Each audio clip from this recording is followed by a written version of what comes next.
I'm going to tell you about Bo Harwood. Presentation's called No One Around to Hear It, because like no one reps this guy, but they should. He's awesome. This collection of music I'll be talking about. Some days it's my favorite collection of music. I've listened to it an insane amount of times, even though I just found it 2 years ago. And I hope you can find something to enjoy and get some knowledge from this. So I'm gonna throw some names at you to start off with to give you a basis of what this guy's about. Okay, let's start off. Back to see Frank. That's my boy. Sybil Byer. Yeah. Classic. It's a good one. Nick Drake. Come on. The best. Robert Lester Folsom. Yeah. That's a classic. Ooh. Linda Banks. Underrated. Very good. Let's go.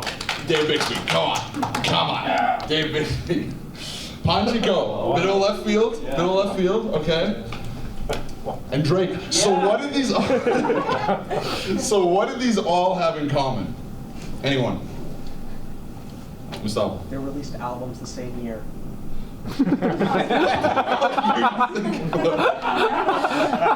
Good guess. Good guess. Anyone else? Did they all sample Bo Harwood? No, that would be awesome. That would be awesome if Dave Bixby sampled Bo Harwood. You know, these are all people underappreciated in their time. And I got a new name to add to the list, and that name is Bo Harwood. Who would have thought? And I'm gonna give you a little background about how I discovered Bo Harwood, why his music's great, and why you should care about this guy. So, first, you can show this picture to your grandchildren because you heard about Bo Harwood when he has 29 ratings on Rate Your Music. Okay, 29. That's pretty obscure, okay? So, next. The journey. I'm going to tell you about my journey discovering Bo and repping his music, okay? So, to start off with, this book. This book right here, Cassavetes on Cassavetes. I've talked about this book at length to many people, and it blew my mind. I think this is the Bible of independent filmmaking. It is about filmmaker John Cassavetes, who was active from the 50s to the 80s and revolutionized American independent film. He self-funded his own movies and showed that American independent cinema could have artistic and social import while also just being singular and striking. And you might know John Cassavetes as an actor. He was in films like The Dirty Dozen, Rosemary's Baby, and used the money from that to fund his own weird projects. Okay, so Ben's camera fucking died and lost like minutes of this presentation. I spent a lot of time preparing, but that's okay because I'm gonna fill in the gaps now for what was missing between the two lengths of footage. So, I'm reading Cassavetes on Cassavetes. It's blowing my mind. And then there's this guy who keeps coming up that you see on the left there. I'm like, who is this guy? He's working with Cassavetes. He's doing all the music. He's doing sound. This guy seems actually pretty important, even though I never really heard of him before. And turns out that guy's name is Bo Harwood. So I go and look him up to try and find some music. And where would I go to get music? Of course, I'm going to go to Soulseek. And I find Travis Essler, the savior, the one guy who's uploaded Bo Harwood's music to this site. And so I download it. I start listening to his music while reading the Cassavetes on Cassavetes book, and it's fucking beautiful. And it's like just everything I wanted this music to be. It's vulnerable, it's human, it's everything I loved in Cassavetes movies distilled into music form. It's the best. But it's not perfect because, as you can see in this track list, we have improv. We have variations of the same song, and there's even tracks in here that are from like the 80s that have like this kind of glammy sort of production that doesn't really fit with the folkier tracks. And so this is kind of a hodgepodge of things. And it's a beautiful resource, but I figure there's something really essential here that could be extracted. So I decide to take Bo Harwood's incredible music, also great high-resolution picture, I was happy to find it, and then cut it down to selections from Last Room on the right. So this was my kind of brainchild of chopping down this beautiful compilation of music into something that is as coherent as the great folky singer-songwriter albums from the 70s that I idolized so much. So this is the track list. which is overwhelming right now. I'm going to break it down film by film and explain the context around these different tracks, which is awesome because in that same download, there is this exhaustive PDF of Bo Harwood explaining his whole creative relationship with Cassavetes and the origins of these songs that really formed the basis for the rest of this presentation. And I'm so glad he decided to preserve that when he uploaded this music. And where did he upload the music? On the most boomer, 2000s out-of-date website ever. And I love it. It's so great. He just uploaded these MP3s himself to this site for anyone to come and grab. And it's great. And that's why he called it Last Room on the Right. Because, my music room was way down the hall, last room on the right. And there's the little John Cassavetes complex. And now I'm going to lead you through... Oh yeah, this is how you would buy them too. You would just pay with PayPal. He had his own iTunes. Bro built his own iTunes from the ground up just to sell his thing, along with his history PDF, which is just so cool. He's an awesome guy. So, I'm going to start breaking down the track list to explain to you the basis of these songs. So, let's start off with A Woman, Composite Themes. The backstory for this song: Cassavetes met Bo Harwood at the screening of an experimental film that Bo Harwood composed the score for. It was this really artsy, non-narrative, weird visual feature that once it was over, Bo Harwood, who was a sandal-wearing, hippie, that, very San Francisco-ian guy, was just kind of bumming around. And then Cassavetes comes up to him after this film and is like, the film, I didn't understand any of it, but the music was really good. He says, I'm making this movie called Husbands right now, and I was wondering if you want to come around and help with the sound on it. And Harwood's like, okay, it's cool. He knows who Peter Falk is and all this stuff. And he's like, I'll come down and help you with Husbands. So he comes down, helps him with some sound editing. This is all in post-production, and he starts getting exposed to all these things he never has before. He's never been involved with an actual big movie set before. He's only done these little weird experimental things, and also his little folky, hippy-dippy stuff.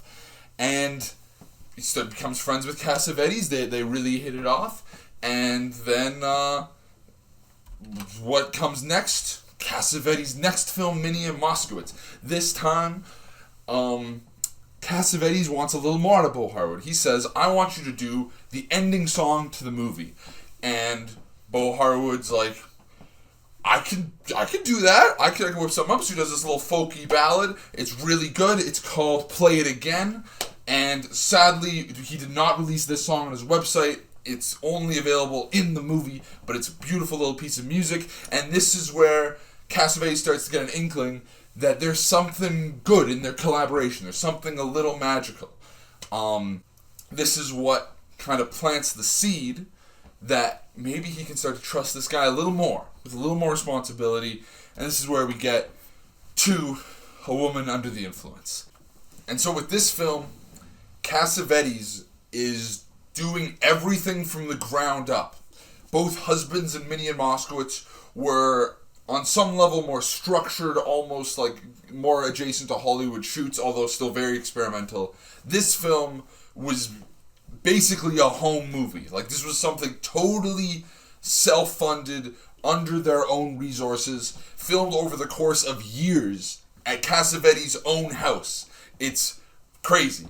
And so he knew he needed a crew he could really trust for this, that could be in it for the long haul. So he takes Bo Harwood, you see there in the middle, and is like, you are going to do sound on this insane movie. And Bo Harwood's like, I've never touched a tape machine before. What are you talking about? He's like, you'll figure it out, it's easy. And he fucked up a lot. They lost a lot of takes, but slowly Bo Harwood learned, and he actually contributed, and the movie turns out amazing. And then now they have to go to post-production. Cassavetes says, I want you to do a score. And then Bo Harwood's like, absolutely, I can do that. I'll do more stuff like I did with Minnie and Moskowitz. More kind of guitar, folky kind of ballads, what I'm used to. And Cassavetes is like, no, you're gonna do the whole thing on piano. And the Bo Harwood's like, Cassavetes, I've never touched a fucking piano. I don't know how to play a piano. And Cassavetes like, figure it out. And then Bo Harwood starts tinkering around some keys and starts figuring it out.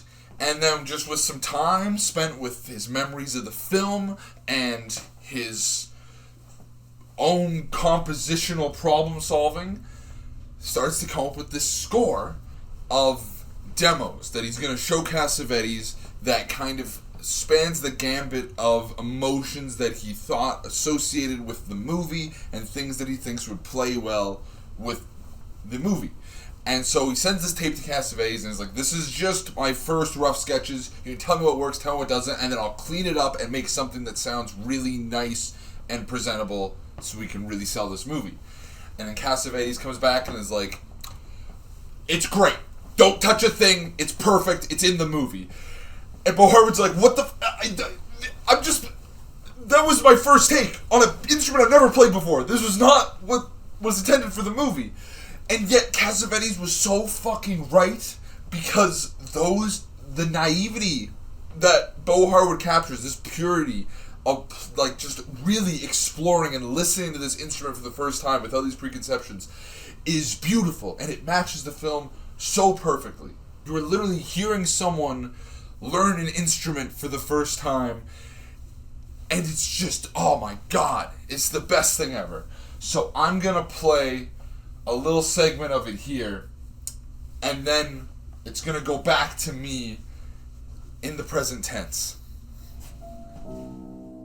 I'm so lonely, so lonely without you. And I hold dear the memory of you gave to me. Come to me.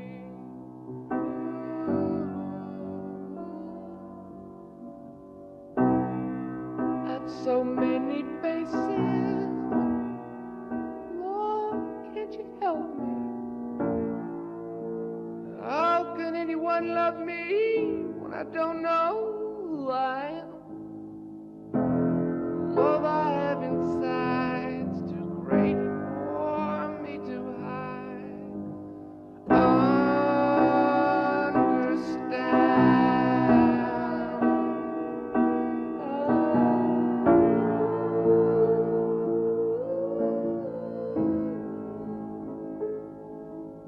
But you turn and you look at me, and I don't know what it is, I don't know what it is that you do to me. Yeah, that you do to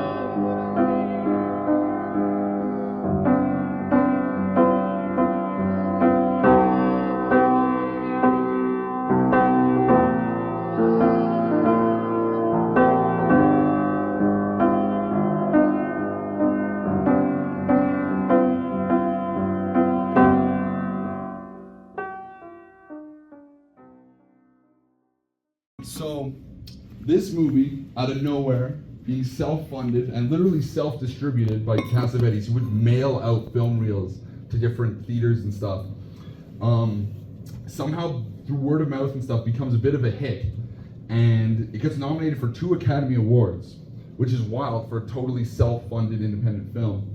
And Cassavetes has a little party at their base of operations above this theater that looked kind of like the Metro Garneau Theater, and so it had like this big marquee and these neon lights, and Bo and Cassavetes goes out to this balcony, and Cassavetes will raise up a wine glass and he says fuck him, and that leads into his next movie, which is very much a fuck him movie. So Killing Our Chinese Bookie, this is a film about a guy played by Ben Gazzara who runs a strip club, and he has problems with gangsters, and he stages these little strip performances about his sad little life, and it's beautiful. It's such a good movie, and it made like $14 at the box office. And for this movie, we have a kind of growth of Cassavetes and Harwood's collaborations, where now Cassavetes gets the idea to start writing songs from the perspective of the characters. And Cassavetes would write the lyrics, Bo Harwood would write the music, and together they would kind of work together. And actually, just listening to that little segment of the Woman Under the Influence soundtrack, that probably came from like Bo Harwood come up with these lines that are related to the main character of the film and stuff. So they start working together. And so the tracks that result from this are Rainy Fields of Frost and Magic, which is actually an older song Harwood wrote for his wife, and it's this beautiful piano ballad, now that he was more comfortable on piano after the More of the Influence thing. And then No One Around to Hear It. That's the title track of this whole presentation, and it was written by Cassavetes with lyrics about how the guy puts on these strip shows and no one cares, but he cares. And that's what's important. And it's really great. Beautiful guitar ballad again. And then we have the kind of the most musically different track in the whole collection, Almost in Love with You. So Cassavetes' favorite piece of music was a song by Bunny Berrigan, an old jazz trumpeter from the 40s, called I Can't Get Started. Beautiful piece of music. I listened to it because of hearing it's Cassavetes' favorite. It's awesome. But he couldn't get the rights to it for this movie, and he really wanted it. So he goes to Bo Harwood and is like, write something that's kind of like that, but not exactly. And Bo writes this kind of jazzier arrangement. And then they both know that Bo isn't quite right to do a jazz song. He has no experience in jazz. And so Cassavetes is like, wait a minute, I'll call someone. And he calls up Ray Charles. And he's just like, yo, Ray, do you want to record a song? And Ray's like, I'd love to, but I'm about to go tour Europe. And so he couldn't do it, which is a bummer because Ray Charles pouring a song into John Cassavetes' film would have been crazy. He was actually collaborating with David Bowie at the time because of all things, Cassavetes liked his performance in Merry Christmas, Mr. Lawrence, which is a great film. It's just funny that he would know Bowie for that and not like being a giant megastar in the 70s. But they both knew it wasn't right for Bowie. And so then Cassavetes tracks down this old jazz trumpeter named Jack Sheldon, who there isn't much info about online. He seems to be like used to play with jazz groups, and he would play jazz on like TV shows and stuff. And he was a trumpeter, and they got together with his little trio, and they recorded this piece of music that Bo Harwood wrote. And he said, hearing this amazing jazz trio play this song, it's just so good, and the song turns out incredible. It's great. You'll hear it in full later because they're like kind of a clip show. But for right now, let's hear the title track of this whole thing. No One Around to Hear It, and then you'll get a sense of where he was at the time. And there's never anyone around to hear it. Never anyone around to hear it.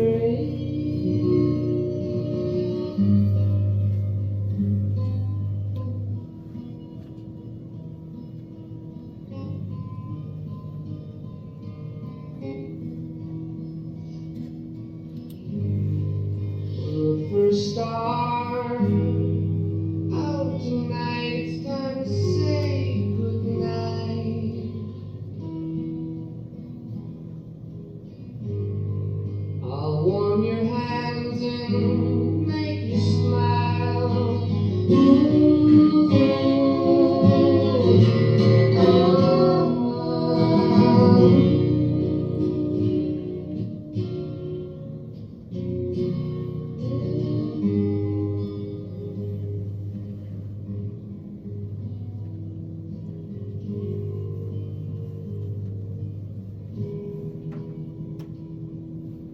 Ooh, my precious guardian lady.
say goodnight.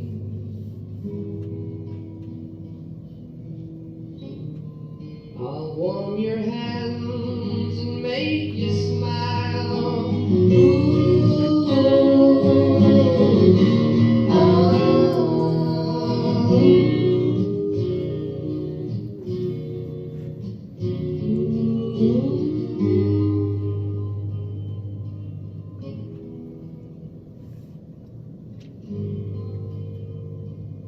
and there's never anyone around to hear it. No, no one around to hear it.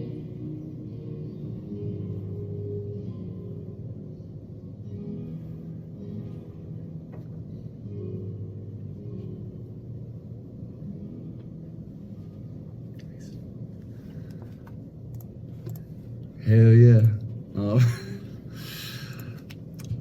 So after that movie comes out and bombs totally, then we have a movie that would totally, who would have thought wouldn't have brought Castaways back to box office success. A movie about like aging and acting and improvisational theater. Like who would have thought that wouldn't break the box office? But it's a great film, like all Castaways movies, it's incredible. And this time, Cassavetes was like, this is a regal movie. This is a big, movie. And so he goes to Harwood and is like, we're gonna have a big orchestral score and it's gonna be huge and grand. And Harwood's like, all right. But he'd never done anything remotely orchestral before. Cassavetes says, I'll call in a friend, because Cassavetes has a lot of friends. And he calls in Booker T from Booker T and the MGs, and is like, work with Bo and make this orchestral. And so they go in the studio together. Bo Harwood's really nervous because he listened to Booker T growing up, and this is the guy who's been playing piano for 20-some years, and against the guy who's been playing it for 3, self-taught, making movie scores. And he's teaching Booker these parts that he'd kind of written for plans for a theme, and he notices things that like didn't feel right to him in the way Booker was playing it. But he didn't feel right to critique him, so he'd give these kind of like apologetic, like, sorry, but could you change this part and that part? And after putting up with that for a bit, Booker's like, hey, you're writing some great melodies here. You're a good player. Just be straight with me. We can collaborate on this. You don't have to put this weird power imbalance. And Bo Harwood was very, very honored by that he was told by someone of that caliber that he could do it. So they start working together. They work out some sketches of these songs so they can kind of lead the orchestra. And then Cassavetes books a 49-piece orchestra to play this music. And then Bo Harwood's like, obviously, Booker T, you're going to lead the orchestra through these pieces and we're going to work together. And Booker's like, well, I don't know these pieces as well as you. You should be the one to do it.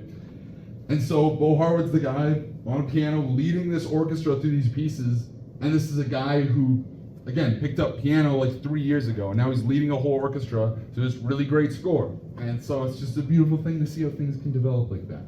And also, in continuing the tradition of killing of a Chinese bookie, Cassavetes and Harwood are working on lyrics that reflect the internal struggles of the protagonist, of course. And that's where those jam tracks came from, like I said earlier, where you can hear Cassavetes and Harwood just kind of dicking around with different little lyric snippets and melodies, and then eventually it all comes together with these pieces that are really cool. I really like the little jam things they come up with, and to kind of lead you through the different tracks to come up with. The 2 jam tracks are This Year Will Never Come Again and Say Hello Before Goodbye, and they're both really cool. This Year Will Never Come Again is this kind of like anxious pouring out of the protagonist's anxieties about aging and acting and all that stuff. And then Say Hello Before Goodbye is kind of more of like a jaunty, fun track about New York and theater. And Cassavetes on that track plays a comb with a Kleenex over it, and it sounds like a kazoo. Cassavetes was like totally tone deaf. He couldn't sing, he couldn't play an instrument, but he could fucking rock the comb kazoo, and it's awesome. And he does that on another track that's on Love Streams later. And then these ones in the middle are the score, or at least the sketches of the score that Booker and Bo Harwood came up with together, and it's really cool. It's like stuff like this little two pianos thing. It's Harwood and Booker T playing together, and you can tell they have this really good musical chemistry, and it's just really, really hype. So for this, I'm gonna play "This Year Will Never Come Again," which is one of the jam tracks. In the darkness there was gray, night was a lot of light. It was near me, and I could hear them call. With a lot of noise, it was quiet. And I walked around thinking to myself, this is my moment, this is my time. This is not like the rest, and it will never come again.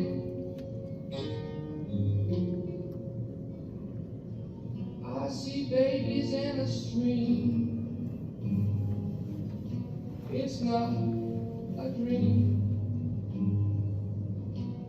I see my lover's face, and I see screaming in this place that I've never been before. Yet I want to go there. It's just I want some more. It's just I want some more, want some more. I can see that dress made of red velvet, hanging like a flag. But this year's not like the rest, and it will never, never come again. Oh, love is not my heart. Feelings will depart. Laughter too loud, hands like a shroud. This year is gone.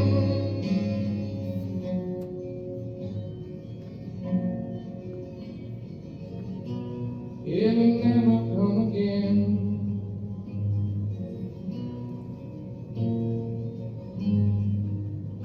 Making my magic, I can see that dress. It's made of red velvet, silk hanging like a flag. This year's not like the rest, and it will never, never, never come again. Oh, love is not my heart. Feelings will depart. Laughter too loud to shout. This year gone. It'll never come again. Making my magic, I can see in a stranger's eyes. Swear we'll never come again. Oh, love is not my heart. Feelings will depart. Laughter too loud, too shroud, hangs like a cloud. This year is gone. This year will never come again. This year will never come again.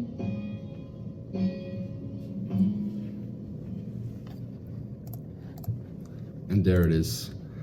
So, after this, Bo Harwood heads out, moves up to Montreal, working on Canadian films, which is the type of prestige that making movies with Cassavetes that make no money gets you. And he starts writing his own songs because he's been inspired by this whole thing, and it's kind of like jog stuff in his mind. And he starts this thing called his basement tapes. So he just makes a bunch of songs, and he's feeling good. He's working on movies, and then he gets a call from John Cassavetes asking him to come back to LA and work on something called 3 Plays of Love and Hate. And so what happened was Cassavetes just bought this like dilapidated dying theater on the outskirts of LA, and it's like, I'm gonna fix this up. And so he gets all his friends together, and they all just work together. So Harwood flies down, and you have all these actors, film people, all working together, like painting this place, replacing the seats, doing plumbing. See Bo Harwood in a cowboy hat moving plywood, like he's putting in the work. And Cassavetes is right there with him, and they're just building this thing. And Bo doesn't really know why Cassavetes is doing this, but it's a nice little thing, and it starts generating buzz around town. It's got Peter Falk, Gina Rollins, John Boyd. I mean, come on. And people start wanting to buy like mass amounts of tickets and stuff to kind of get in early. And Cassavetes is like, nope, everyone's gonna be treated the same. All these people in show business, anyone off the street, they first come, first serve at the door, $5, same as community theater, and anyone can come see this thing. And they work together and they put it on, and it's a huge hit. It's like there's sellouts every night, and Cassavetes gets a call from this national television company saying they'll pay him $2 million to syndicate this. And this is a guy who's in like extreme debt his whole life because all he does is pour his money into these weird movies. And he just turns him down. He just says no. And then everyone's like, John, why? Like, you have no money. Why would you turn down $2 million for something we already did? And he's like, when money gets involved, it starts to complicate things. And we had a cool thing here. We had a group of people working together for an artistic purpose and that people could get behind. And he's like, what more could we want than that? And Bohard writes, he's like, oh shit, yeah, well fuck it. He's right. He's like, who's gonna do that though? Like that's a pretty special type of person. Turn down $2 million on principle. Like that's crazy. So Bo Harwood, of course, was called in to bring some music to these plays, and most of these songs were reused on their next collaboration. But there's one that's exclusive to this setting, and that's Just One Moment in Time. And it's kind of fitting because Cassavetes committed to keeping this play as just one moment in time where everyone was together. It's kind of beautiful, and this is the opening song on this compilation. So let's hear Just One Moment in Time for 3 Plays of Love and Hate.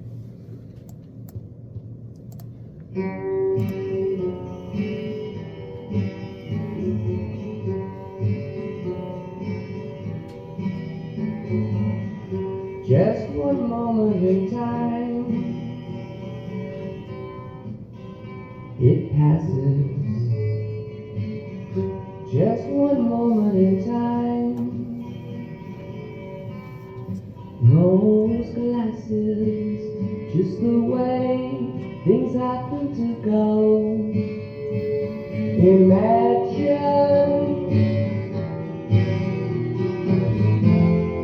living high but so slow. We reach for the sky. Whoa. Take my hand and I'm warm. I love you. Playing games in a storm, making it lovely, just the way things happen to go. Imagine a whispered remark through long eyelashes, a stroll in the park, tide flashes, one last kiss and goodbye. No answers, like a closing ballet. Small fading dancers, just the way things happen to be. I like you and you like me. Whoa, whoa, whoa.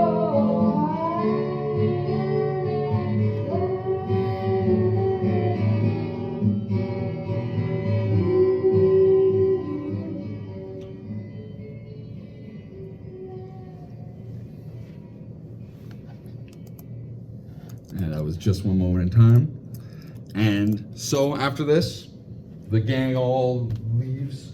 Cassavetes sells the theater to a different theater company, and they all move on. And Bo Harwood goes back up to Montreal. This time he establishes a music studio and is working with different Canadian films, doing sound work still. And right before he left, though, from Cassavetes' troupe, Bo asked him, he's like, what compelled you to do this? Why did you put together this weird little theater thing when you're always making movies and stuff? And Cassavetes' like, how to be real? I was talking to a doctor and my liver's failing and I'm gonna die in like a year. Bo was like, oh shit, that sucks. And then he went back to Montreal, I guess. And then like 4 years pass. And in the meantime, Bo Harwood scores this movie called Ups and Downs, Canadian film. That's why you haven't heard of it. I haven't heard of it. They want this big climactic theme for this movie. It's like a coming of age thing. It's big poignant, don't you forget about me moment. And so Harwood writes this song called Leave It Up to You, and he does it in kind of like 80s, kind of like power pop style, and he does this demo by himself, and he's feeling really good about this song. So he gets this local band, and he's like, we're gonna do this thing, and it's gonna be huge. And he gets this band, they come and they record it in studio, and they make it like really technically clear and nice, and it's like this really nice sounding song. And then Bo Harwood's listening back to it on his own, and he's like thinking of the movie and stuff, and he's like, it just didn't have the same feel that his little demo just by himself did. And he thinks about all the collaborations with Cassavetes. How Cassavetes was more of the influence. He used literally his first take on this fucking instrument. And so Harwood's like, you know what? I'm gonna put my demo in the movie and not this band's, pristine song.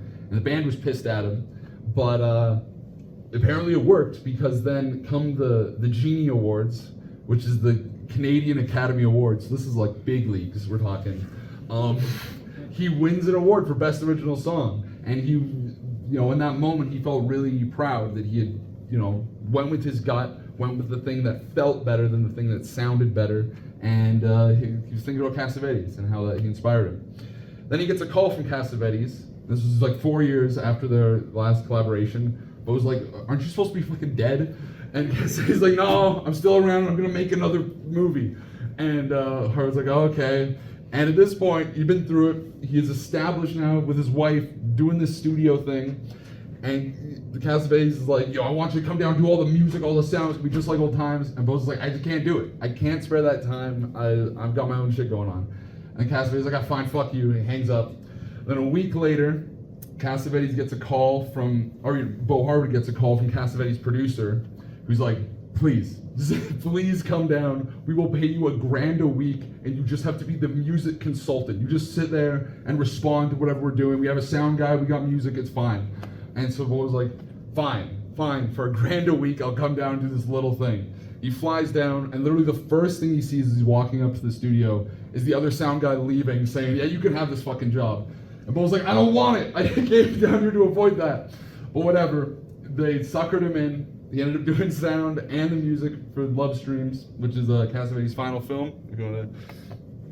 And it's really, really good. It's based off one of the plays they had just done with 3 Plays of Love and Hate. That's why a lot of the music from there was reused. And they're working together. They're working together for one, final time. And Cassavetes, being Cassavetes, finds another way to pull the rug out from under Bo, who thought he was doing good. They were doing like their classic thing of the songs written with respect for the characters and all that shit. And then Cassavetes, like right near the end of production, is like, you're gonna write and then we're gonna record an operetta in 2 weeks. And Bo's like, I don't even know what an operetta is, but he's like, this is just how it goes with Cassavetes. So he goes and just starts writing what his vague ideas for an operetta are, and he just puts some sketches down, writes some music. The lyrics are written by Cassavetes, and then they go in, and then it's a mixture of some of the actors, like Gina Rollins sings her own parts, but then the other ones are like session singers, and they belt out this operetta for the climactic moment of Cassavetes' final movie, and it's fucking powerful. And Bo Harwood's there like, God damn it, he did it again. Like one last time, he threw me in the deep end. I did something cool, and that's just great. It's the beauty of artistic collaboration. And then, in the final cut of the movie, the last scene, John Cassavetes, who acts in this movie, is left alone in this house. So there's all this rain pouring down. He's got this big, oversized, like straw hat, and he's listening to "Leave It Up to You" from the Ups and Downs soundtrack. And then he turns to the camera. He's next to this jukebox that's playing the song, and he waves goodbye with the straw hat. And he walks off screen. His last on-screen performance, scored by this song that Harwood only had the confidence to put out because of his collaboration with John Cassavetes.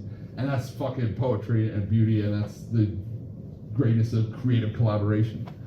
And so, in the spirit of that, we made a little clip show of all the best moments where we collaborate. Oh, I guess also we'll show the tracks that they worked on for Love Stream. So, Piece of the Pie.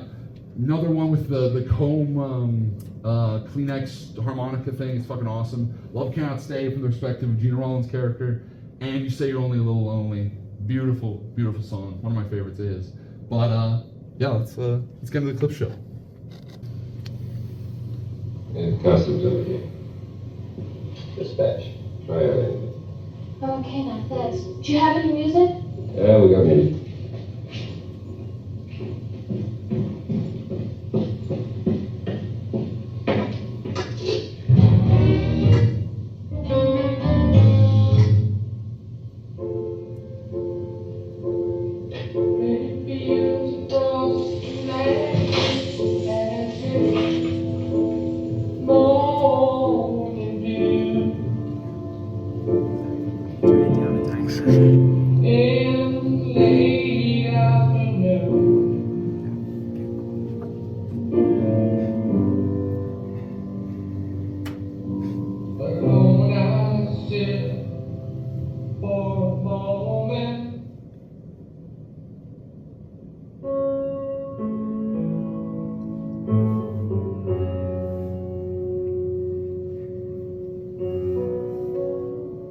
I like the music.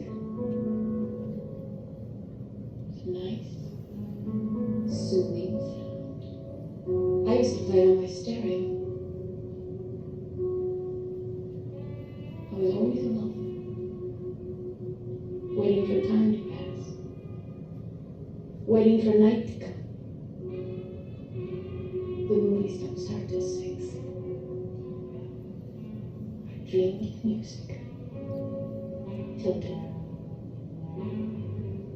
Go to a movie or concert. Always.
when Ben comes to the club alone, my first thing was to do some kind of a bluesy thing or something like that.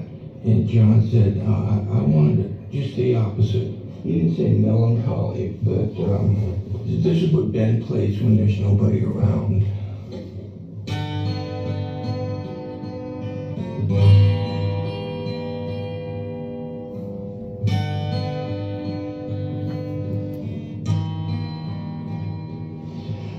And there's never anyone around to hear it.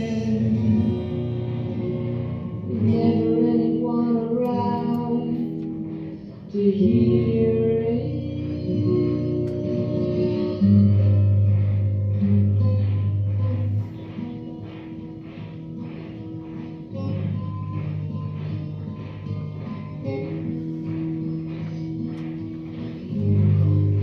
The first star out tonight's gonna say goodnight.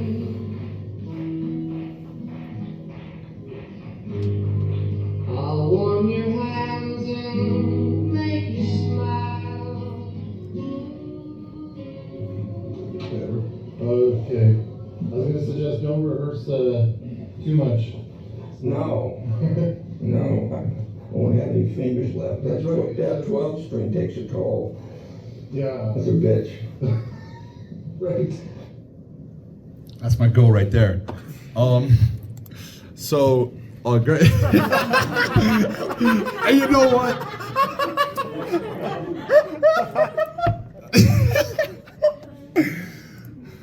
And there's never anyone around to hear it.